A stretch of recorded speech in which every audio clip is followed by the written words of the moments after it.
This evening we've come together to talk about the issue, the earth in time and space.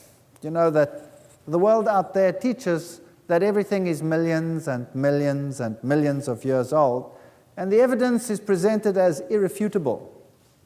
And one wonders whether there is another side to the story.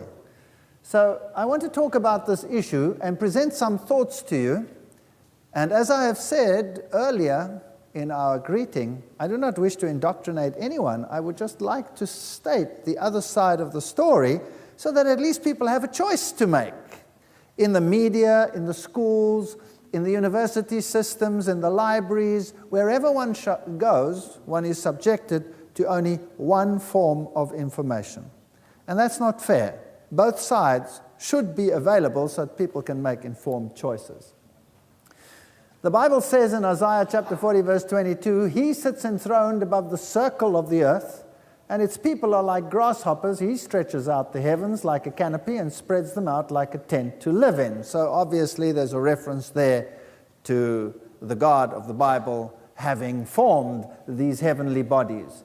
In a strange sort of way, science actually acknowledges a deity sometimes, because here is a nebula which is termed the Eye of God, one of the NASA Hubble telescope pictures. In actual fact, we are told that we are a rather insignificant planet in a rather insignificant solar system, in a rather insignificant galaxy, floating somewhere on the edge in an insignificant position of a rather gigantic universe. And probably there is a lot of truth in that. If you take one star, Betelgeuse, for example, in the constellation of Orion, then you'll see that that is an enormous star, because that over there is the size of our sun, including the entire orbit of the Earth. And that is the size it would be if it included even the orbit of Jupiter. So really, this is an enormous star compared to ours. So ours is really a very tiny object. The science literature will tell us how everything came into being, how the planets formed, how the early Earth formed out of particles and dust that coagulated. And one of the most prominent theories today is, of course, the Big Bang theory. So this theory tries to give a naturalistic view on the origin of things. And contrasting this, you have the idea that God created all things at some time in the past. Now, this is a very fascinating study, and one would like to say something more about it. Well, you see, the idea is that at some stage, everything that we see in the universe out there was concentrated in one particular point. And then at some stage, whatever was there exploded and shot out into a vast universe, expanding at breathtaking speed. And we see that this universe today is still expanding. And what they do is they look at the light that comes from distant objects, and they notice what is called a red shift. Now, when waves are stretched and become longer, that is called a red shift. If waves are compressed, light waves, and you see a shorter spectrum, well, then what you see is a blue shift, because the shorter wavelengths tend to give a blue tinge, the longer wavelengths will tend towards the red shift. Now, because everything seems to be red shifted, the idea is that the waves must be stretched because the objects are moving away from us. So the universe is expanding. Now, if the universe is expanding, then it's easy to extrapolate backwards and to say, well, if it's expanding now, that means it must have been closer together in the past. And if it was closer together in the past, well, is it conceivable that it perhaps was so close together that everything was concentrated on one point? That's the basis of the Big Bang theory. Now, I'd also like to point out that there are approximately 125,000 million galaxies, each with some 200,000 million plus suns, and the distances are so vast that we cannot even imagine them in every single direction. So really, it seems as if we are a tiny, insignificant spot somewhere lost in space. Now, the story about this redshift and all these issues in space is very interesting. Psalms 8, verse 3, 4, and 9 says, "When I consider thy heavens, the work of thy fingers, the moon and the stars which thou hast ordained, what is man that thou art mindful of him? O Lord, our Lord, how excellent is thy name in all the earth." So the heavens are supposed to tell us something about the magnificence of God, according to the scriptures. Now, if you look out there into space, you will see huge concentrations of stars. And this is basically a problem. You see, if the universe was at any stage contracted onto an infinitesimal point, and it then exploded, poof, and spread out into the vastness of space, then you would expect that this matter would be uniformly distributed. This is called the cosmological principle. Uniform distribution of all that there exists in this vast universe. But you don't see that. In actual fact, what you see is a concentration of material in clusters and groups in various places. Also, what you see is spiraling galaxies, huge galaxies and super galaxies clustered together, spiraling around each other.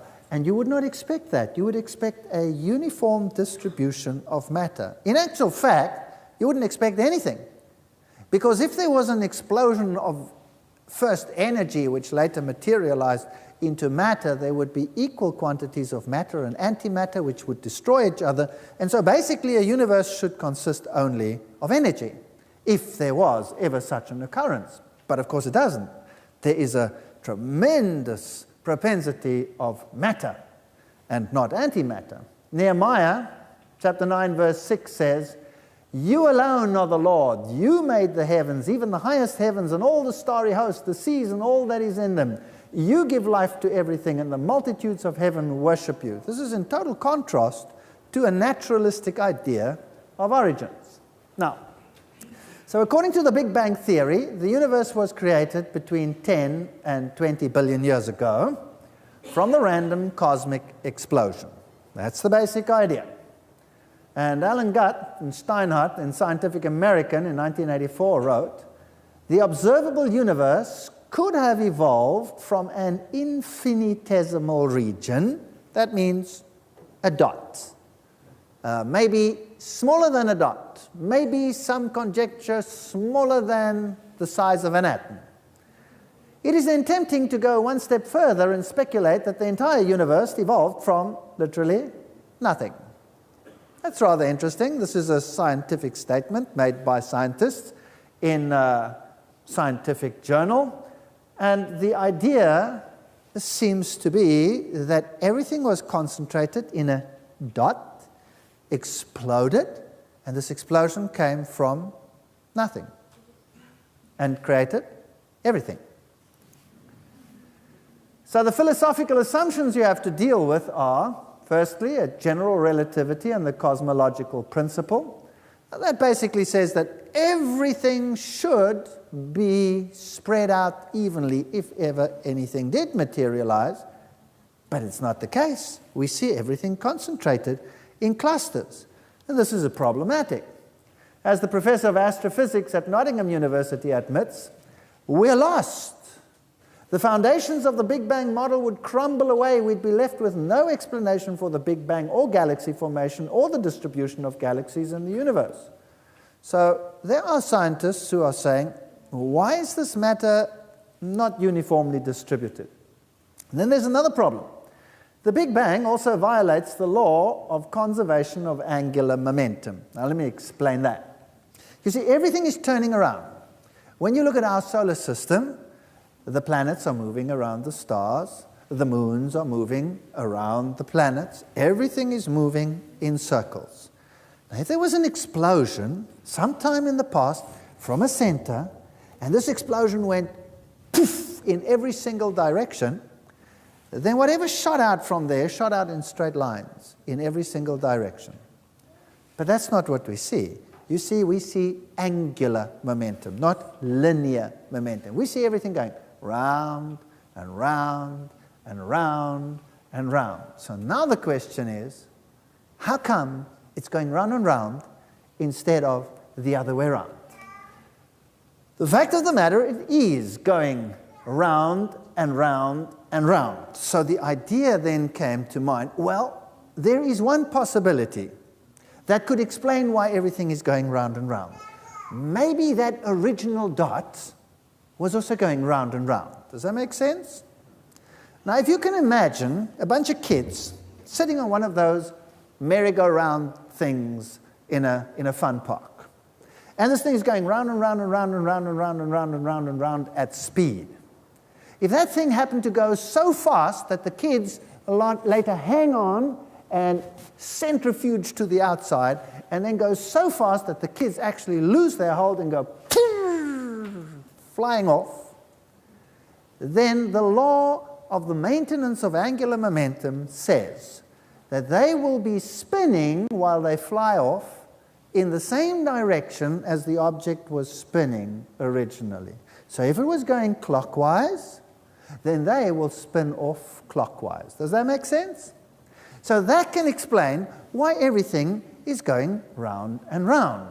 Because maybe originally the dot went round and round. And yes, everything is going round and round, and that needs to be explained.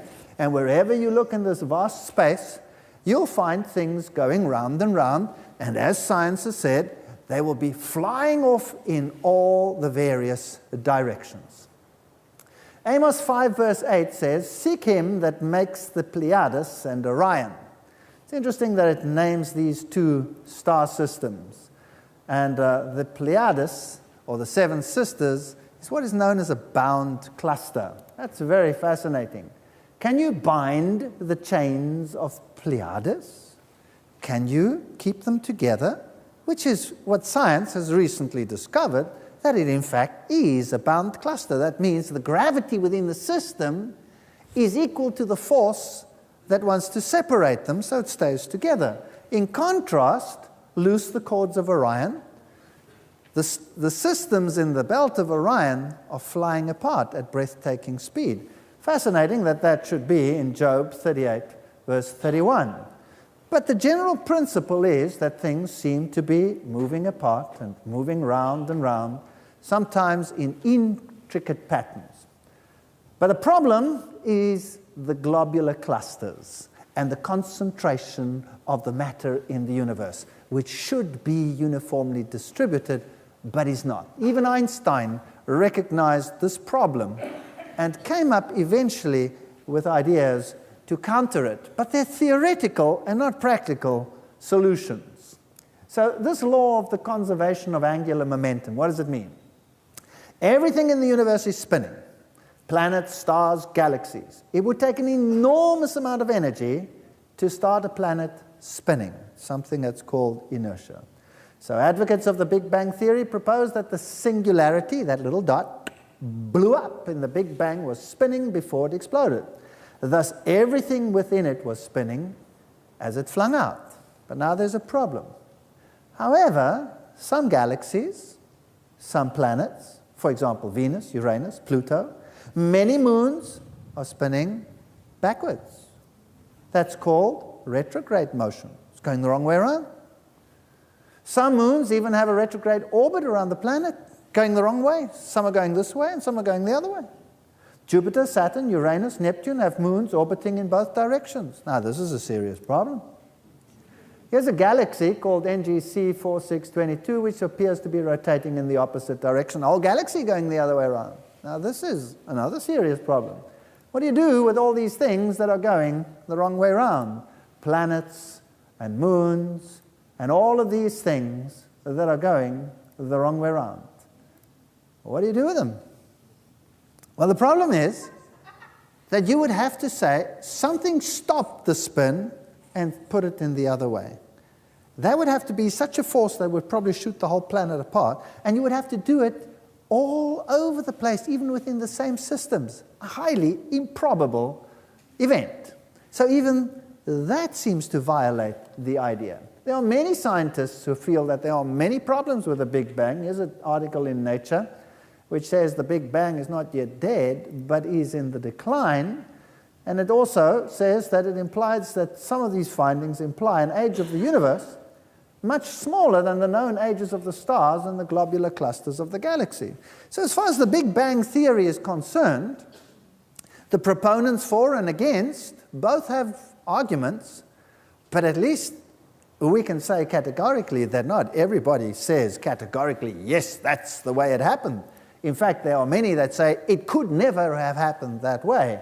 And that's only fair that we hear the other side of the story. And the exploration of space and what science has learned in the last decades is just amazing and boggles the mind. Now, the story goes actually even further. From the Big Bang, you had an explosion. Originally, there was energy.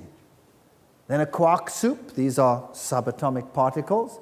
Eventually, the first atoms formed, although they never should have. They should have been destroyed by antimatter and matter coming together. And now you have hydrogen. The whole universe out there filled with hydrogen, perhaps a little bit of helium and some of the slightly bigger ones, but basically hydrogen.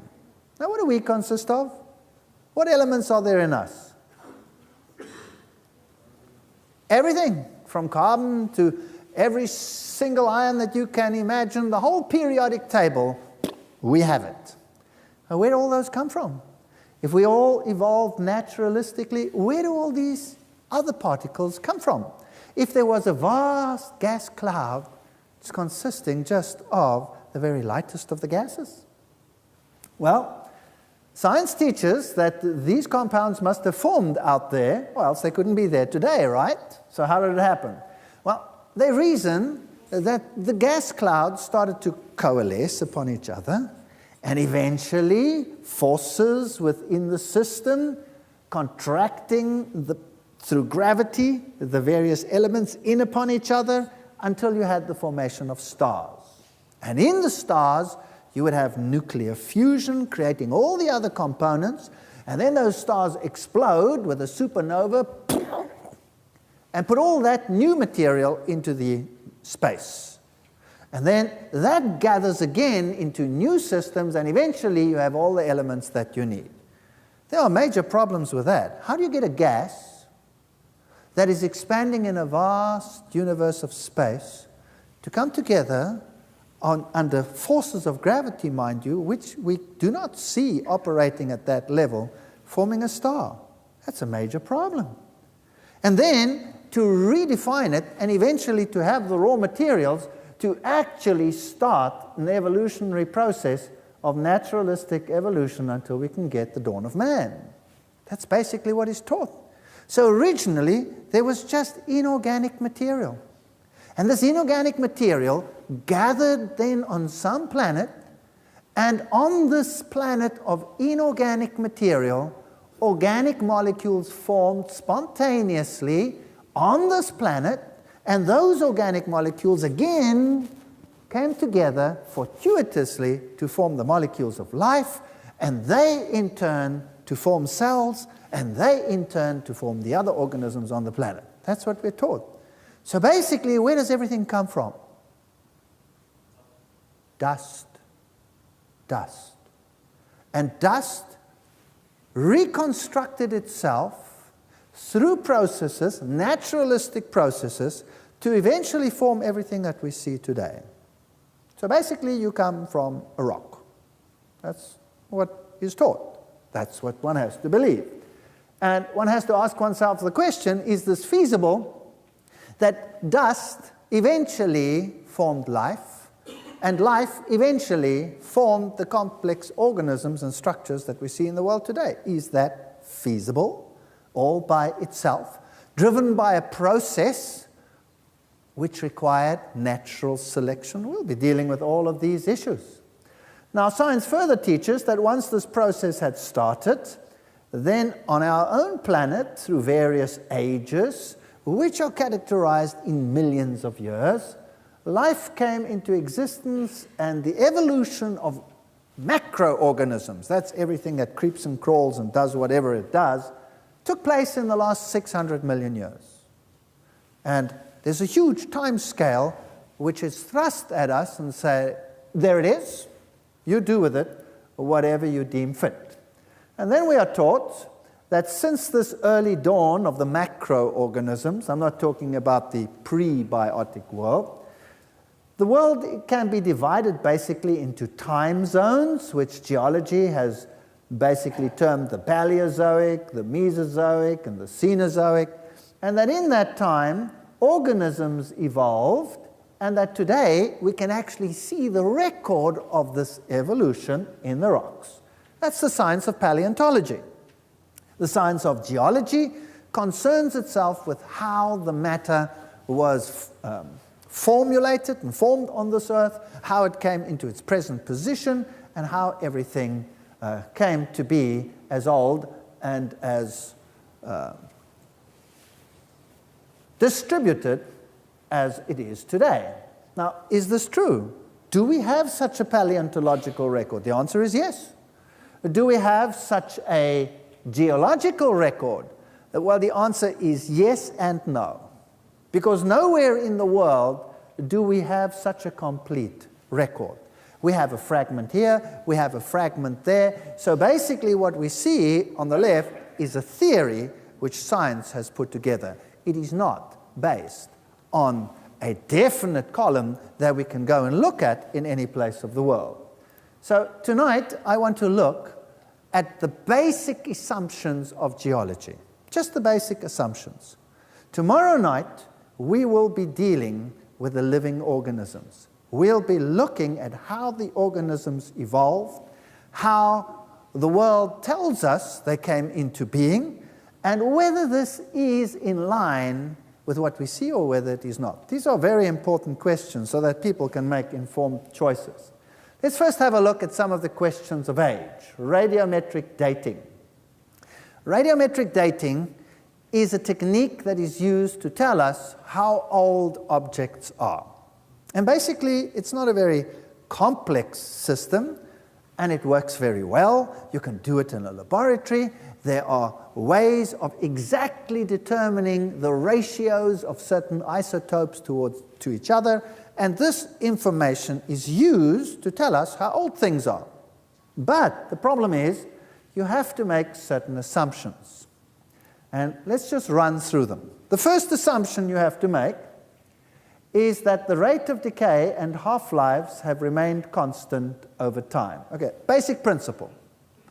You have a specific rock. In that rock, you have elements which decay by radioactive decay. For example, uranium-lead dating, you have uranium, you have a certain time in which it decays to a certain isotope of lead, and after X millions of years, you have half the amount of uranium as you had before. Over the next same time period, again, you have, another loss of half the material. We call that a half-life. And so you can determine, by determining the ratio of the one to the other, how long this process has been going on. But you would have to know that the rate of decay and the half-lives have remained constant over time. And there is evidence that it has, and there is evidence that it has not. So both sides of the story can be found in the literature. The second principle is a very simple one. If I want to know how old something is, then I must be sure that the clock was set to 0 when the material was formed. All right, that's very simple.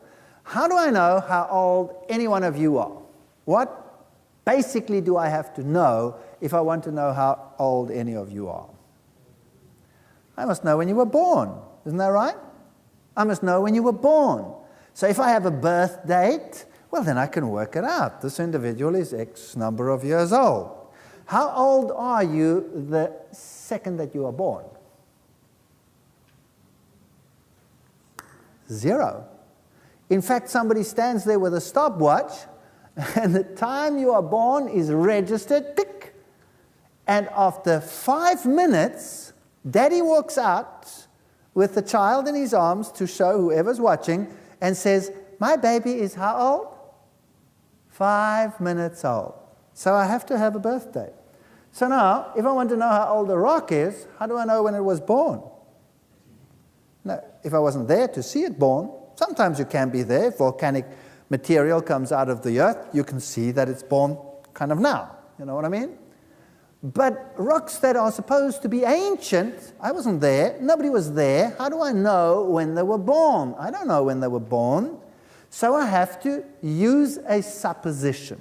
I have to say that when the rock was born, the clock was set to 0. Now the clock consists of one isotope changing into another. So I must assume that when the rock was born, only the parent isotope was there and none of the daughter isotope. That's 0 reset, isn't that right?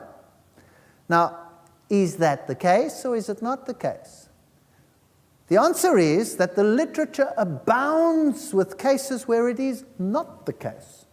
Where, for example, volcanic ejecta comes out of the rock right now in Hawaii or in New Zealand, and you measure it, send it to the laboratory for dating, and it can measure anything from a few million to hundreds of millions of years old. Now, if that is the case, then is the clock set to 0, yes or no? Obviously not. And if the clock is not set to 0, then how much faith can I have in the dating system? Here's another problem. We are dealing with a closed system. Obviously.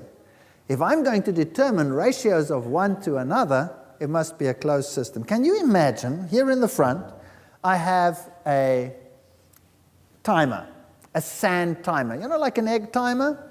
Imagine it standing in the front here. And I turn it, and all the sand is on top, and in the bottom I've got lines indicating the minutes. And after 1 minute, the sand has come down and filled it up to the first line, and I know 1 minute is gone. After another minute, the second line. After a third minute, the third line, etc. That's how the clock works. Now, what if there was a hole in my glass at the bottom? And as the sand came in, some of it escaped from the bottom. Would my clock be accurate, yes or no? No, it would not be accurate. Same with a rock. If I'm dealing with a rock, and the elements inside that rock somehow were able to escape a hole in my clock, would I be able to use that sand in there as a time mechanism, yes or no? No. Question. Does lead, for example, dissolve in acid water, in rain, yes or no? Absolutely. That's why we have heavy metal pollution in our rivers and in our lakes, right? So, if it rains and water falls on the rocks, and the rocks are porous and the water goes through, can I wash out some of the elements, yes or no? Obviously, yes. I mean, that's how mountains work. They soak up the water and they form huge reservoirs of water because they contain them and soak them up like a sponge. So here are mechanisms of taking out the isotopes. So basically, I cannot guarantee that the decay has been the same. I cannot guarantee that the clock was set to 0 when the material was formed, because it's not set to 0 even today. And I'm not dealing with a closed system, so how good is my clock? Frankly, my clock is useless. Totally useless. The scientific method of determining one isotope relative to the other may be perfect. That may be so, but it means nothing in the light of these points. So when somebody tells me, how old is something? Then how old can it be? As old as you would like it to be. You see, when Einstein couldn't figure out, or the world couldn't figure out, what was happening in terms of light and the movement of light whether an object was moving towards you or an object was moving away from you, that the speed of light remained the same, although it shouldn't have. It doesn't make any sense. Obviously, if two objects are going to move towards each other, they're going to get there sooner than when they're moving away from each other, right or not? So, what was his solution? He came up with a theory which he called relativity. That's it. So that's the solution to a big problem in science. It's nice, but it's just a word. We don't have to go into all the details. So if somebody asks me, how old is this rock? I say, it's relative. Relative to what? Relative to my paradigm. Relative to my way of thinking. If I believe this rock is young, there is nothing that you can do to prove that it is not. And if you want to believe that rock is very old, there's nothing that I can do to prove that it is not. So believe it if you want to, that it's billions of years old.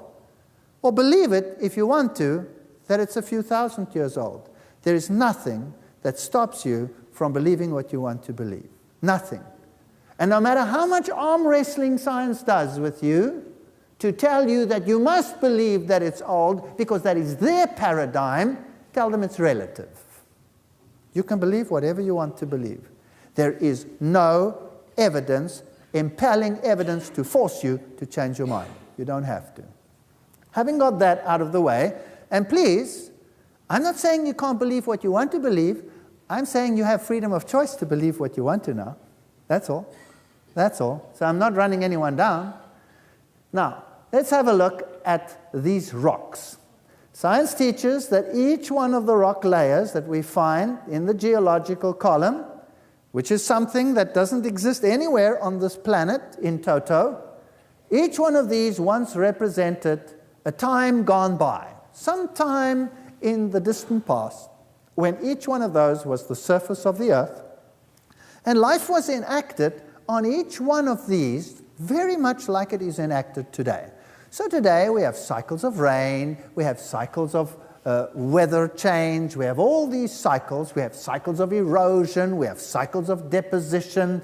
Everything that happened in the past is the same as what happened today.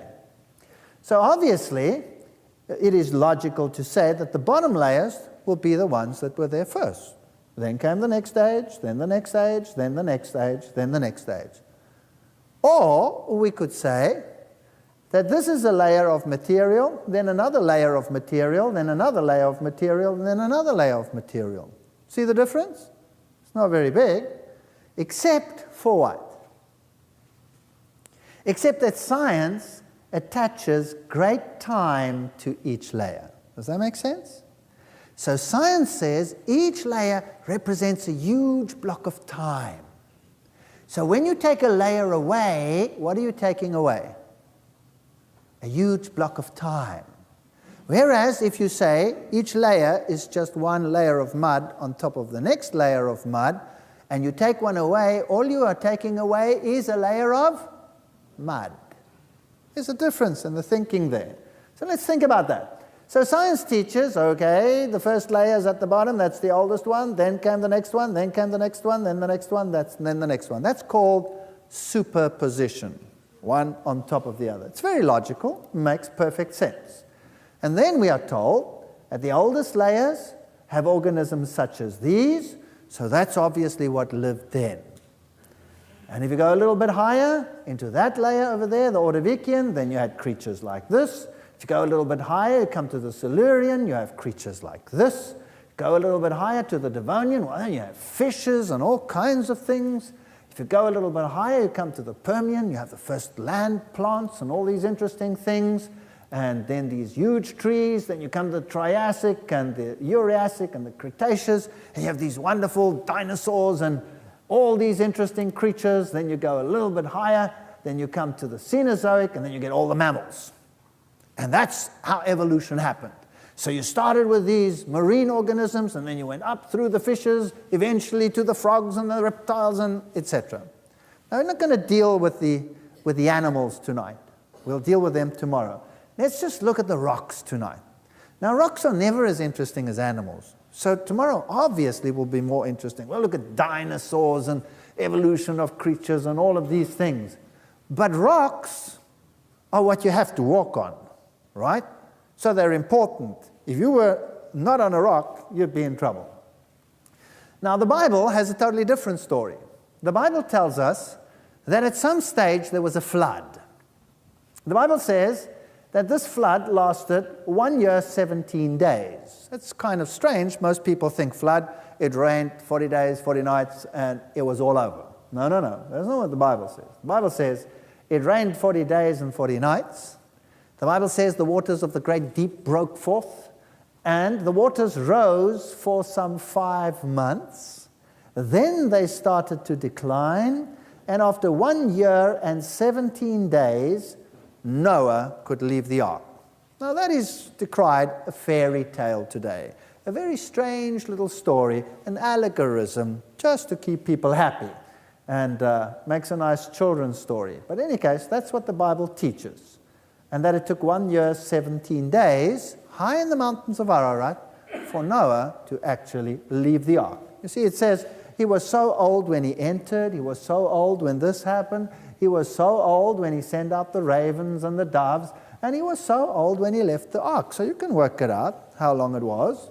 And it's 1 year, 17 days, with major activities happening during this event. And what's also very interesting is that if you look at the geological column, what you see is a lot of mud. And mud happens in what? Happens in water. So if you go to the Grand Canyon, for example, and you look at the various layers, then yes, what you see is one layer on top of the other. Now remember what science teaches. That was once the surface of the earth, followed by that one, followed by that one, followed by the next one, etc., all the way along. When you look at those layers, can you see that they're all nice and flat, and that the contacts between them are perfectly flat? You see that? Absolutely flat. It's like the world was and then came another world time period and went then came another world time period and everything very flat. Huge flat layers, one on top of the other. So there you can see them very nicely. 1, 2, 3, 4, 5, etc. They're all nice and flat. And the contacts between them are very flat. Now remember what science teaches. Each one of them was what? Once the surface of the earth. Okay, let's go down into the Grand Canyon. And you'll come to something which they've called an unconformity. This is what the geologists have placed there. And an unconformity is a very interesting thing. Here is where it is, they say. What is an unconformity? Well, I've told you before, nowhere do you find the whole column in one place. So some places there are pieces missing. And here's one of those. So here are 2 ages, but a rock layer that should be there here in the Grand Canyon is absent. Now, there are 2 possibilities. The mud is missing, or 2, the time is missing. Are you with me? Now, if you say the time is missing, then they'll say, whoa, here's a problem. Time just doesn't go away. So obviously the time must have been there. So science teaches, this is what happened. Well, obviously what happened here is the layers formed, and because time is an essence, the missing layers must have formed, because that time was there, and then there must have been some rapid erosion here, and they were rubbed out, away with them, and another layer deposited on top, and voila, we have 2 layers with a piece in the middle missing. No patty between the 2 burger rolls. Nothing. Just gone. Now, that's fascinating. That's what science teaches. What took it away? What's the only thing that took it away? Erosion. Right, let's have a look at them. Here they are. There's a time period missing in the Grand Canyon, and that is estimated to be some 100 million years gone. Here's another layer missing, some 30 million years gone. Now let me just put that in perspective for you. If we take the present erosion rates on this planet, And we measure how much of the soil is being washed into the oceans every single day. Well, you live here next to the Mississippi River. Is the Mississippi spanking crystal clear, yes or no? No. Why not? Because it's obviously taking material down into the sea, right? That's whatever, it erodes away and it ends up in the ocean. So that's where it gets to end up. Now, the same must have happened here. There must have been a period of erosion, they say, and that took away the layer. Now, how much could be taken away in 100 million years? Well, did you know that at the present rate of erosions, if we take the lowest level for the United States, which is about 6 centimeters of Earth's surface every 1,000 years, the highest being in the Himalayas, some 2 meters gone every 1,000 years, then it would take just 10.2 million years to wash away the entire continent into the ocean using the lowest level. So 100 million years, that's enough to wash the entire continents, present continents, into the oceans at least 9 times over. That's quite extraordinary. Okay, here you have these flat layers with these contacts missing in between. 12 million years missing between those layers over there. 12 million years. That's enough to wash the entire continent into the ocean once over. And it's a huge area stretching over all of that. And between the 2 layers, this one and the one underneath it, just nothing. Gone. Although we have evidence of a lot of water rushing, that should have left some erosion. Look at these contacts. Flat. Time missing. Time missing. Absolutely flat. Here you have 20 million years missing between this light one and this dark one. 20 million years gone. Flat. What happened? Now, if you have erosion, isn't this what happens? Yes or no? Doesn't erosion make valleys and ravines and things like that? Here are 3 layers taken in Africa on one of the mountain ranges there, the Cedarburg, very beautiful area. And look at them. There's one layer, there's another layer, and there's another layer on top. Let me give you another picture. There, on the left. Look at them carefully. A layer at the bottom. Now remember, what does science teach? This was once the surface of the earth. There's the contact between them. There's the next one. There's the contact between them. Now, millions of years later, there's the next one. That's now on top. So that's getting some erosion exposure. Can you see how nice and flat it is? Is it flat, yes or no? No. It looks like this. Up, down, whatever. Why? Because erosion washes it out like that. So now if I put another layer on top, let's say all this went under the ocean and I put another layer on top, would the contact be zip, or would it be yep, yep, yep, yep, yep, yep, yep? What would it be? What do you say? It certainly wouldn't look like that. So do you think it's possible that that was never really the surface of the earth for a very long period of time? And that before you could say, Jack Robinson, the next layer was on top? Is it possible? But what would that do to the evolution theory? What would it do? It would create a great problem, because these things happened over millions and millions of years with the same principles applying today, applying to the past. There will be a problem. Look at this. Here's a layer, 1, 2, 3. Everything in between is gone. Where is it? Well, it's been eroded away, obviously.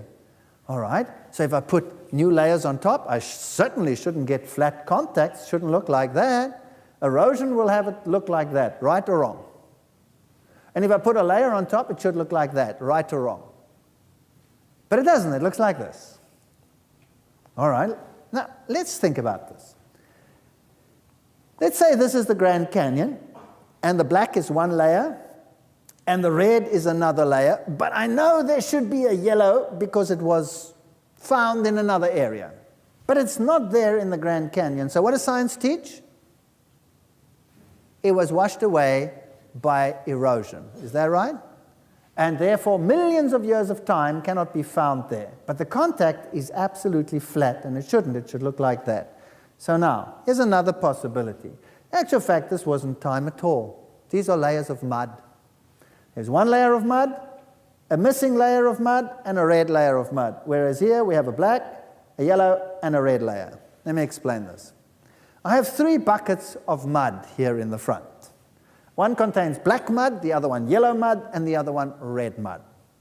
Now, I take this huge bucket that I have of black mud, and I go whoosh, and I spread it all over this hall. And then I take my bucket of yellow mud, which happens to be a small bucket of mud, and I go whoosh, and I just spread the front here with my mud. And then I take another big bucket of red mud, and I go whoosh, and I spread it over the hall. Now I have, in the front here, eventually when it dries, I make a cut. How many layers have I got? 3. In the back there, I make a cut. How many layers have I got? 2. Aha. So in the back there, obviously what happened is millions of years of erosion took the middle layer away, right? Right? Or would you perhaps agree with me, I didn't have enough mud to get to the back? You see the difference in the philosophy? The one requires time, the other one talks about mud. Now, which one is right? The Bible says there was a flood, a worldwide flood. That's what the Bible says. Now, if that is true, you would expect a lot of mud on earth. And do we find a lot of mud on earth? Yes. Everything is mud. Marine sediments here on this earth. Where should they be?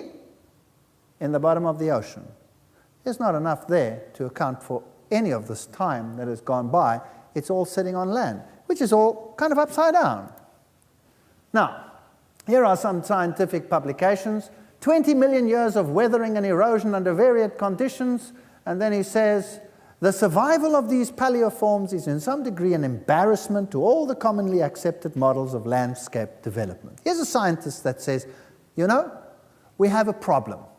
All of these mud layers are there, and erosion is taking place all the time, and look at what we have.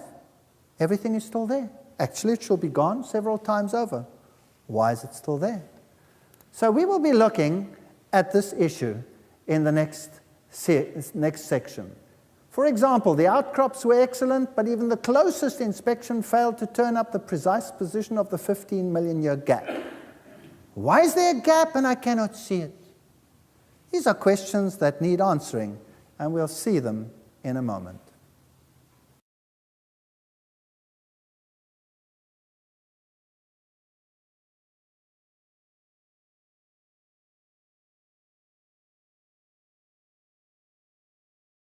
In our previous section, we talked about these incredible flat layers and the gaps missing between the rocks. And now we want to look at how these form. For example, here's another few publications where they talk about immense and incredibly flat areas of the world in the past. Here is a formation where we see coal seams in rock. Notice that the coal seams are also incredibly flat. Now, this is not consistent with what science teaches, that coal formed by natural processes, forests being covered in debris and eventually forming the various coal seams. Here they are, incredibly flat. And we have wonderful preservation of plant materials in the rocks. Here is a beautiful coal seam, and we'll be talking about coal some more later on. But again, notice that they are in these flat seams. Everything incredibly flat. This is not something you would expect to happen under naturalistic processes. Here, for example, trees upside down in coal fields. Another important discovery is that there doesn't seem to be any evidence of subaerial exposure. Traces of deep leaching, scour, channeling, residual gravels tend to be lacking, even if the underlying rocks are soft material like Cherty limestone. So if there was erosion between the layers because they were the surface of the earth, why don't we see it? There's no evidence of it. It's just doesn't make sense. This is what we call a turbidite. Now let's have a look at an alternative model. This is what is an underwater mud flow. You know, when water is muddy, we say it's turbid water. It's muddy. Now, a turbidity current is an underwater mud flow. Now, in 1929, there was an earthquake in North America, and a piece of the continental shelf broke loose, and it roared under the ocean, breaking cables as it went, so they knew exactly how fast this mud was going. It was just going at a tremendous pace. After 3 hours and 3 minutes, it was 300 miles out to sea. That means that this mud was traveling at a speed under the water of 100 miles an hour. Now, imagine if you were a little creepy crawly or a fish swimming lazily at the bottom of the ocean, and a wall of mud as thick as this wall over here comes roaring towards you at 100 miles an hour. What would happen to you? You would just be fossilized in an instant, right? Now, this is what happened. Notice that we have a model over here. Imagine this is the surface of the Earth, largely extended. There's no mountain on scale that would be this high. And everything's underwater, and now there's an earthquake over here, and some mud is beginning to flow. Let's see what would happen.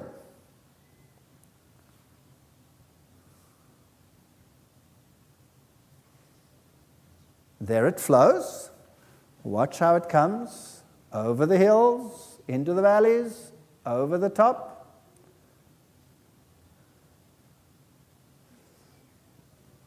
And then it's going to settle down. And notice what it does. It's very interesting. It fills in the valleys while forming a layer over the hills. And this is soft mud, soft mud. Now we're going to put another layer on top of this while this is still soft mud. We're not going to stick around for a few million years waiting for this to turn into stone, okay? We're going to do it right now while this is still mud. We'll have another earthquake in another place with a different color mud, and boom, there it goes. Watch how it comes around the corner, swirls clockwise. Do you see that? Goes down the hill, up the other side, and does the same thing. Now, do you think it's possible that you could whip some of the bottom mud into the top mud layer when it goes around the corner like that? Do you think it's possible? Possibly, yeah. Here's another one. Look, wham! Take some of the bottom layer, put it in the top, maybe. And then you settle down. And we're not going to wait a million years. We'll just let it settle. And then put another one on top. Notice the valleys are getting fuller and fuller and fuller. By the way, that's what it looks like at the bottom of the column. Between the Cambrian and the Precambrian. That's what it looks like. Another layer.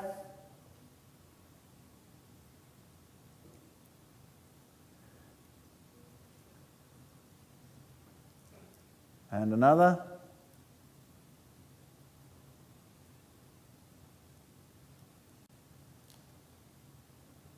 And another.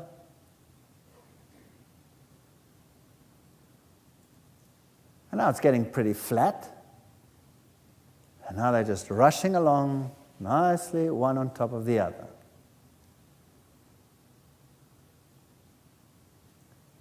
And then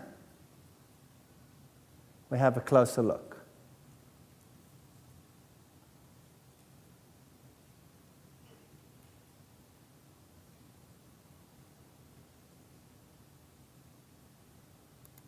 What do you see?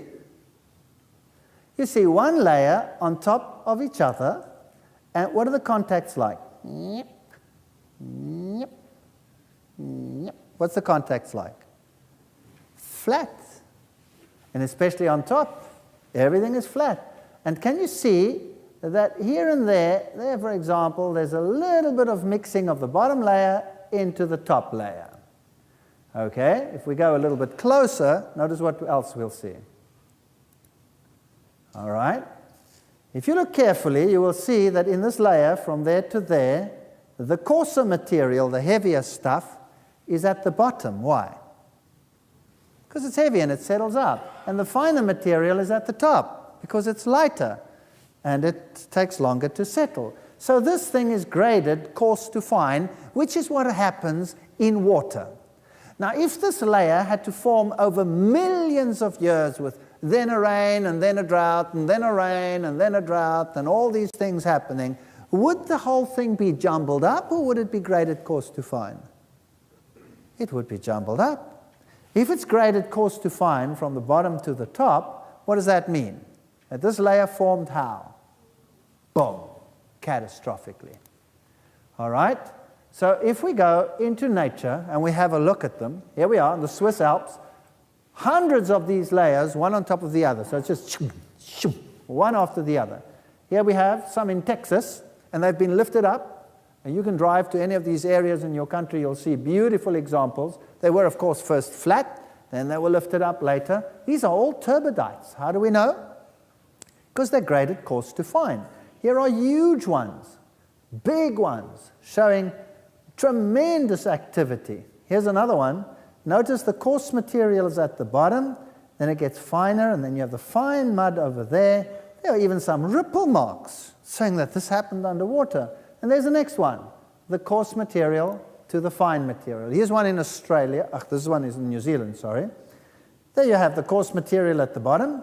You'll see the pebbly, grainy stuff, the water lines, and then the finer stuff, and the next one starting on top. So how did they form? Slowly or quickly? They had to form just like that. These are mud layers that form just like that.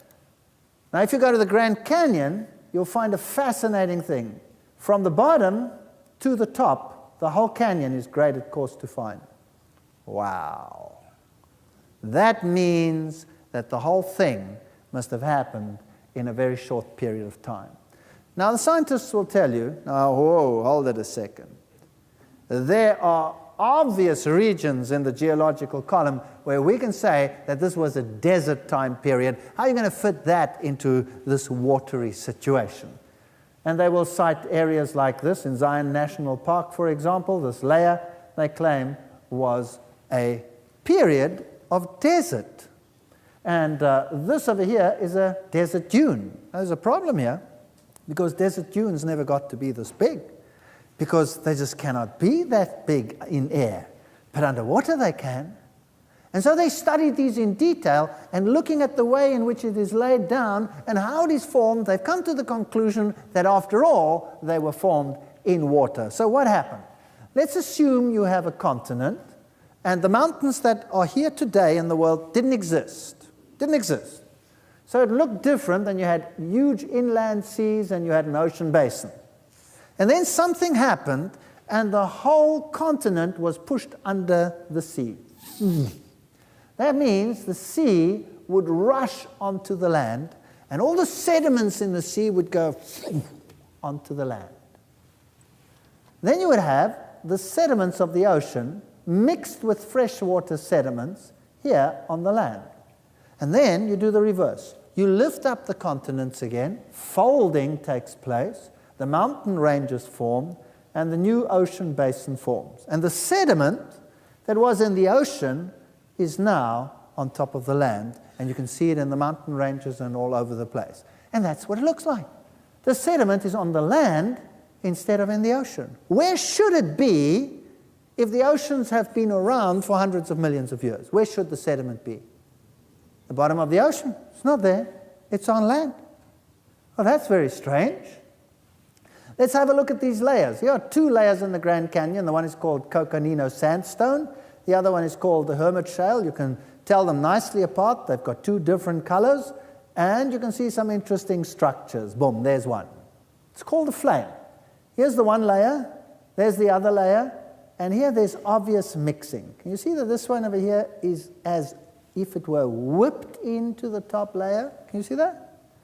So something came rolling along and whipped up some of the bottom into the top and mixed them. Now, if this layer over here at the bottom were millions of years older than that layer, would that have happened, yes or no? Never. This is a geological nightmare, because this cannot be explained other than by catastrophism in water. Or could I depress a top layer into a bottom one, squelching it, not breaking it, going if the bottom layer weren't soft? Impossible. Could I fold mountain ranges like this or like this? Could I just take the layers and go like a bunch of layers of dough in a whatever donutty thing? Could I just go do that? No, unless the layers were soft. Now remember, science says each layer was the surface of the earth. Each layer constitutes millions of years turned into rock. How am I going to bend this without shattering it into millions of pieces? Impossible, unless the layers were soft. So how does science solve this problem? They say, well, what must have happened is they were rock, but then there came a time of continental depression and it went down into the heat of the earth, and there it became molten. Then it was lifted up and folded. Hello, here's a problem. Then there should be evidence of this heat upon the rock. But most of these rocks are sediments, no evidence of any heat, no volcanism, just water, mud, and fossils. No heat. And they're all folded like that. So it must have been soft. Here's another interesting one. Here's a finger sticking through another layer of mud. Obviously, this finger is hard, this layer is soft, so this erodes away, and there stands this finger. Ding! What's it doing there? Where's it come from? So if you look at the layers, this is in Kodachrome Basin, also here in the United States, different layers. There they are. And the bottom one over here somehow had columns shoot up through the other layers and then solidify there. So this one over here shot up through this one, through that one, into that one, and there it sits. And that one shot up from that one through the others, and there it sits. Now erosion takes place, washes it away, and there stands a finger. Bing. Now this is very intriguing. Imagine you have 2 layers of glass, tabletop glass, Imagine you have 2 layers. And now you have a tube of toothpaste, and you go to the glass, and you take your tube of toothpaste under the glass, and you go, squeeze! What will happen to your toothpaste? It'll go, peek! And if you look at the top, you'll see one big flat patch, right? Because the toothpaste cannot go through the glass. It's solid. Now, the same with these rock sheets. If I'm going to say the bottom layer is getting soft, and I go, squeeze, and go, how can it go through the other layers if they are solid rock? What should the mud do? It should go, but it didn't. It went toom, toom, toom, through all of them. What does that tell you? It tells you that when this happened, they were all soft. So they were laid down, and there was an earthquake, put pressure on the layers, and it went choop, choop, choop, choop. And they shot columns through, and then they got stuck, and then they dried, and they formed this. And that's how you get that. Only if they were all soft. So there they are, standing there as though they should have been there. If you look here at the Grand Canyon, that's another interesting area. The Grand Canyon goes through an uplifted area, and there is the canyon. Now, rivers don't flow over hills. Rivers flow down here in valleys, but here it went through the top. So how did that happen? How did it happen that a river stayed up there and went yep, over the mountain? Cannot happen.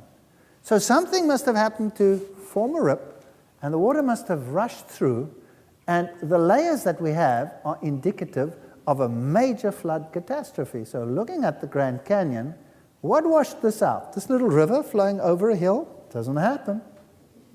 All these layers, we've seen that they must have been deposited quickly. This massive amount of material washed away. Was it rapid or was it slow? The Zion Canyon, look at that. A sheer canyon. Who's ever walked up Zion Canyon? It's great, eh? It's magnificent. You walk up that canyon, and you just got to be careful that floods don't come. And by the end, you can touch both sides and go up the canyon. Wow, it's magnificent. You guys should do it. And you look at those canyons and you think, wow, what happened? Was that rapid or was it slow? Well, here you're going to Africa. This is when the fledgling state Namibia was formed. And we're up there in a region of the Fish River Canyon. Beautiful erosion features, ripple marks. Again, water features everywhere. And there is this canyon. Look at it. Nice V-shaped canyon. going round the corner. It's not as impressive as the Grand Canyon, but not everybody can keep up with you guys. And this is the Orange River Canyon. Here comes the river, makes this huge waterfall, and then flows in this beautiful canyon. Can you see the canyon is V-shaped? Can you see that? V-shaped canyon. So now we've seen the Fish River Canyon is a V-shaped canyon. This canyon is a V-shaped canyon. The other canyons in the world, V-shaped canyons. You've got to be careful when you go walking there, because this critter here is extremely dangerous. That's a yellow cobra. And some beautiful erosional features visible over here. Plus this. This is a water whirl. There's another one. So here something went, took it out. When it was soft mud or something else happened, science will tell you, what happened here was the water flowed and there was a stone in there and went round and round and went grind and made a hole. So there's a nice round hole. Some of them you can sit in like that. Some of them, like this one, are high up in a mountain. Did the water flow up there? That there are these round holes? Or is this evidence of a recent flood? Here is the Colorado River. Here you can see the goosenecks. Notice that it is V-shaped again. There you can see it beautifully V-shaped. Now, a scientist published in the journal Science an article where he said, we have a problem. Because if it is V-shaped, then it had to be rapid. It could not have been slow, because slow undercuts and deposits. So all of these canyons must have occurred instantaneously, rapidly. So that was rapid, that was slow. So what washed it out? What happened? This is another canyon that formed instantly, Canap Creek, and you can see it's also V-shaped. That's a recent one that would washed out in modern times. This is Bryce Canyon. Who's been to Bryce Canyon? Wow, you guys must go there. This is a beautiful place. So you'll get up to this mountainous region, and you see this beautiful washed out area. Notice this massive washout. There's a human being as a scale. It's fascinating to see what happened over here. Everything in between is just gone, washed away. Everything in between.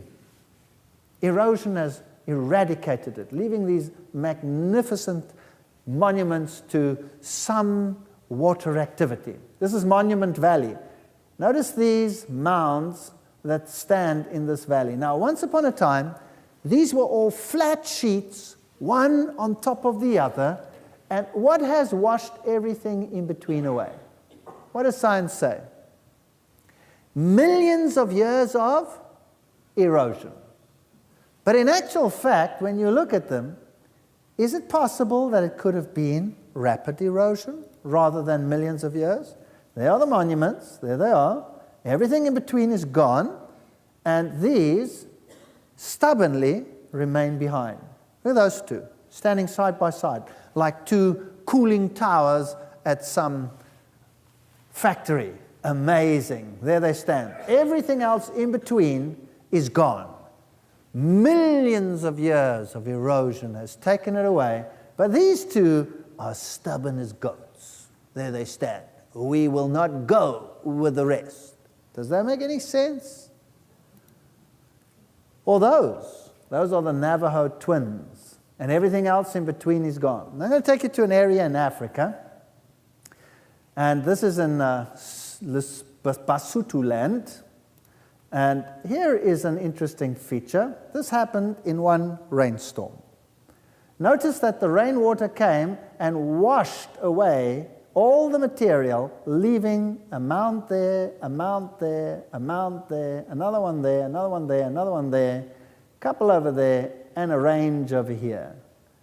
And that is what happened in one rainstorm. Now, why are these still there and everything else is gone? Imagine this. The water's coming along, washing away the soil. It's busy digging these channels, taking away the mud, and then all of a sudden the rain stops, and what happens? The water's gone. And before everything could be washed away, it dries out and leaves these mounds. Now, isn't that exactly what Monument Valley looks like? Yes or no? It's exactly what it looks like on a small scale. There's a little canyon that formed in just a rainstorm. There's another one. Notice the V shape, exactly the same. This is a beautiful area. This is the Cedarberg, and here the mountain is cut into columns. You can literally get into one of those columns over there and walk through the mountain. Spectacular. When you get in there, it's like a cathedral with huge arches hanging over you like this, and you can walk in this area under these arches, and there you can see the layers of mud. 1, 2, huge layers deposited, one on top of the other, with these flat surfaces in between. And as you look down these slits, you can see there's a person walking. You can see right through them, and you literally walk up into this mountain. What washed that away? There's no river flowing there today. Either millions of years have taken away this area, or this happened rapidly, and this is a relic. Now, also in these mountains, you have this feature. Now, this is the other way around. There you obviously had the slits going from the top to the bottom, but here you have something totally different. If you look carefully, you can see that this mountain is standing on pillars. Can you see that? And there as well. The mountain is literally standing on pillars. There's a closer shot. So basically what you're doing over here is you're not walking in a slit on top of the mountain. You are now walking under the mountain. You're walking through a chapel of pillars. It's called Town Hall because it's got all these pillars. Now, this is weird. There's no river or anything there. What washed that out? How did this happen? And you have these huge mountain blocks standing on pillars. And everything in between is gone. And now you can walk through the mountain. Well, imagine this. Imagine you have these huge layers of mud, one on top of the other, covered in water, and suddenly this water drains off the land because the ocean basin is formed and the continent is lifted up. And this huge body of water just rips channels. And as the basins lower, the water level does what? Drops dramatically. So mounds of mud come up above the water level as the water level rushes down. And the water flows fast at the bottom, so fast that it starts doing what to these mounds? Undercutting them. Washing out channels in between, underneath. Eventually, channels all the way through, and you have all these pillars and huge blocks of mud sitting on top of them. And then, before everything is washed away and the whole lot collapses, what happens? The water is gone. And then it dries, and you have a whole mountain standing on pillars. So if you look over the edge where this water would have flowed, you see huge blocks of rock standing like this. But notice this. The erosion is at the bottom over here. There's no river flowing here. The erosion is at the bottom. It is as if something washed over the edge and was washing away here with lowering water levels, rushing through there, washing out the underneath. And it would have washed it all away. But then what happened? The water was gone, and there it stood. And that is how we can explain the features such as this, where you have these relics and everything in between is gone. This is how we can explain the amazing rock structures that you find in Zimbabwe, for example.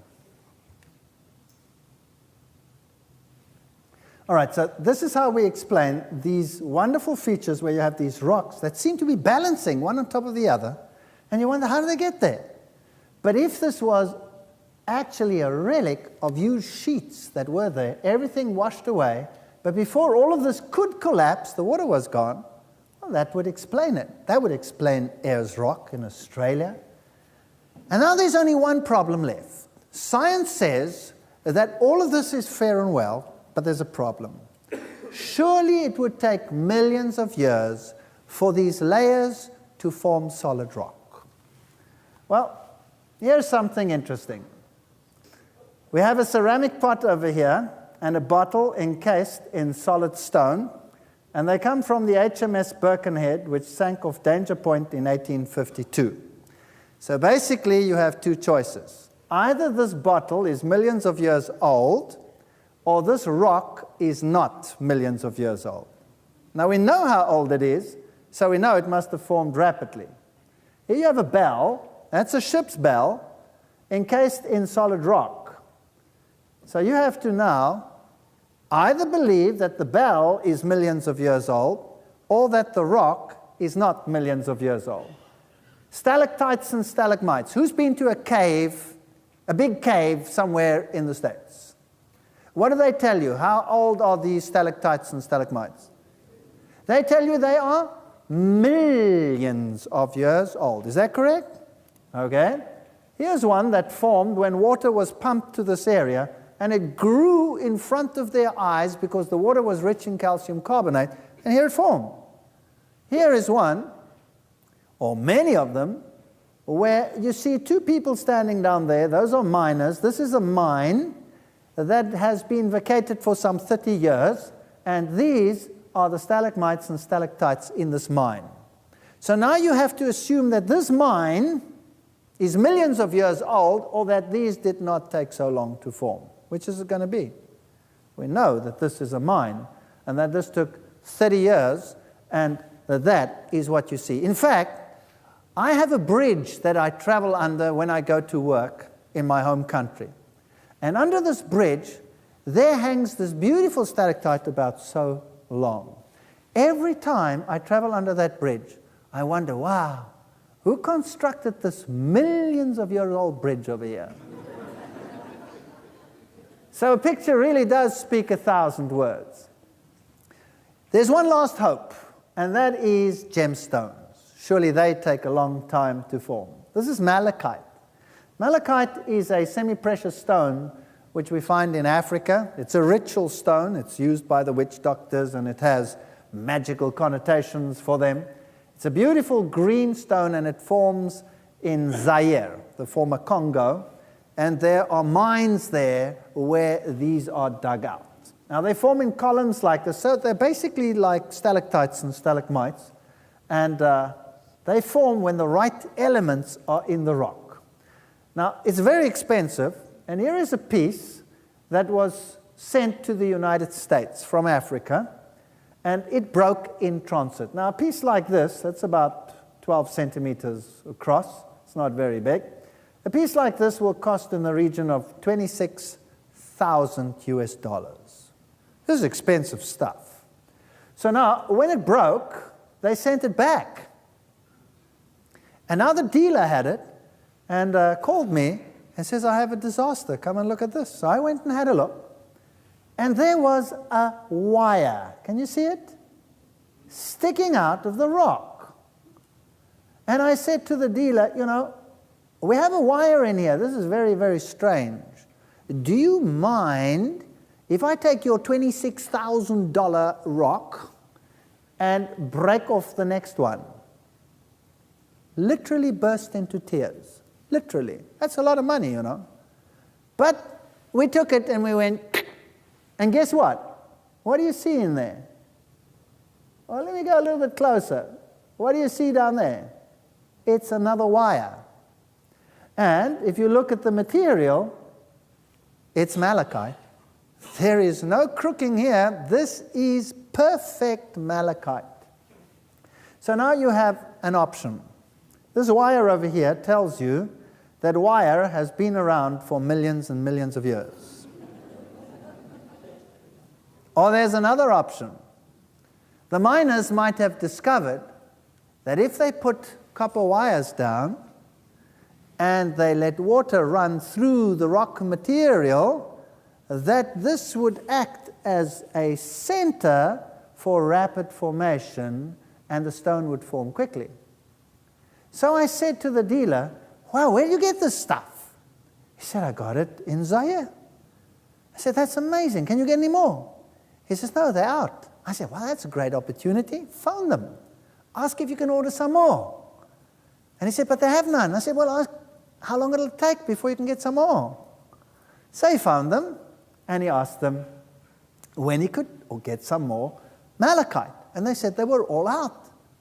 So he said, well, how long would it take before you could send me another assignment? And they said, well, how big do you want it?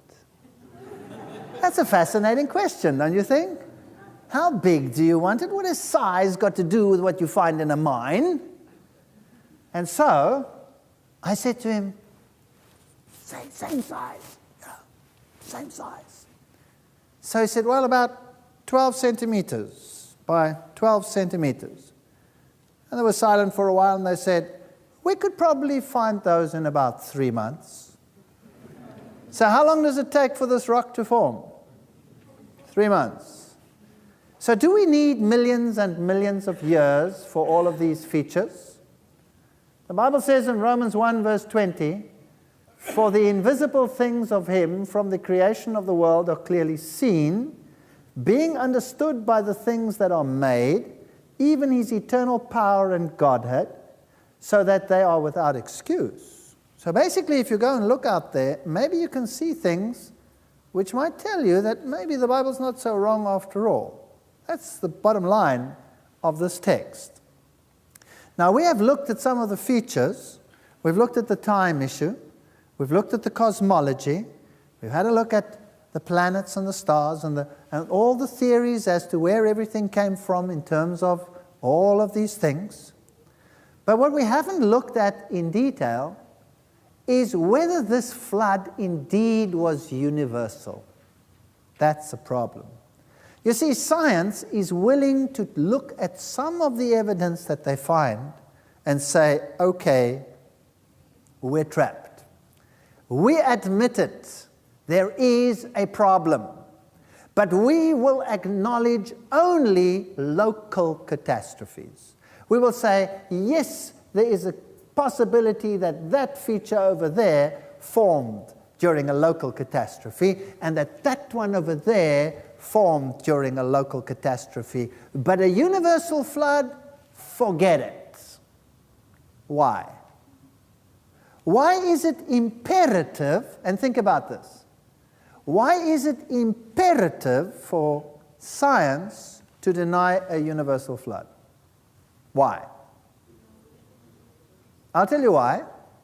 Because if there was a universal flood at some time in the not-so-distant past, and it destroyed all life on the planet, and then it was over, and you wanted to stay naturalistic, what would you have to do to evolution from that point onwards? You would have to start it all over again. Are you with me? So it is impossible for modern science to conceive of a universal flood. Impossible. If there was one, big problem. Then the continuity of the geological record and all its fossils would be interrupted, cut off. And you'd have to start all over again. And that is inconceivable. So stick around for the next lecture while you take a short break, and then we'll look at the possibility of a universal flood versus science which says no universal flood. In fact, it may not conceive of a universal flood. That could be interesting. You stick around, because this is what your kids are being subjected to every single day in their schools, on their televisions, in the museums where they go to, and it is time you had a look at the other side of the story so that you can make an intelligent choice. Without two sides, no choice. All I'm saying is expose yourself so that you can either ridicule it or accept it according to your will. Thank you for listening.